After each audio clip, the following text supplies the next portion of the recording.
আসসালামু আলাইকুম দর্শক। সকলে কেমন আছেন? আশা রাখছি ভালো আছেন। আলহামদুলিল্লাহ আমিও ভালো আছি। ভালোবাসার আরেক নাম হচ্ছে মায়া। আবার মায়ের আরেক নাম ভালোবাসা।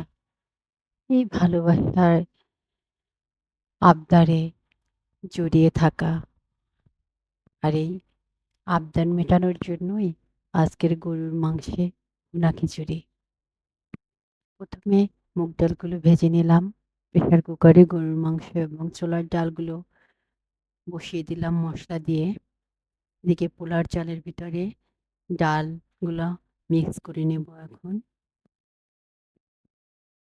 এই যে দেখুন মিক্স করে নিয়েছি। আমরা প্রত্যেকেই আমাদের ভালোবাসার মানুষগুলোর ছোট, ছোট আবদার পূরণ করি। তাই তো তাদের চাওয়া পাওয়া সবদিকে পরিপূর্ণভাবে খেয়াল রাখতে না পারলেও আমরা চেষ্টা করে যাই তাদের খেয়াল রাখতে। এই যে আলুগুলো একটু ভেজে নিলাম। তার ভিতরে ধোয়া চাল ডাল দিয়ে দিলাম। একটু ভাজা, ভাজা করে নিব। খিচুড়িটা আসলে সবারই প্রিয়। শীতকালীন অথবা ঠান্ডা বৃষ্টির সময় বিশেষ করে অনেক জীবনডবল একটা খাবার। পুষ্টিগুণেও ভরপুর। আমরা সকলেই পছন্দ করি এটা খেতে। আর খুব অল্প সময়ের ভিতরেই হয়ে যায়। আমার পরিবারের সকলে মাঝে, মাঝেই খিচুড়ি খেতে চায়। তাদেরকে রান্না করে দেই। আমিও খাই। এই যে দেখুন গরুর মাংস এবং ছোলার ডালটা ভালোভাবে সিদ্ধ হয়েছে।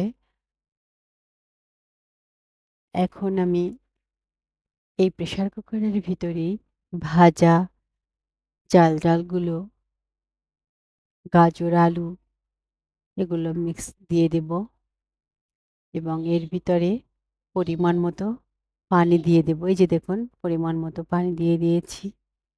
এখন আমরা ঢাকনাটা দিয়ে ২-১ টা ছিটি দিলেই আমাদের খিচুড়িটা হয়ে যাবে। কিছুক্ষণ অপেক্ষা করতে হবে বাষ্পটা বের হওয়ার জন্য। কারণ খিচুড়ি আ যদি প্রেসার কুকারে বা প্রেসার কুকারে যেকোনো জিনিসই রান্না করার সময় খুব সতর্ক থাকতে হয়। বাষ্পটা যদি ভালোভাবে না ওঠে তাহলে একটা দুর্ঘটনা ঘটার সম্ভাবনা থাকে। আমরা সেটা লক্ষ্য রাখবো অবশ্যই। এই যে দেখুন আমার খিচুড়িটা হয়ে গেছে। কি ঝুরঝুরে হয়েছে। খেতে কিন্তু অনেক মজা হয়েছিল। আমার পরিবারের সবাই খুব পছন্দ করেই খেয়েছে।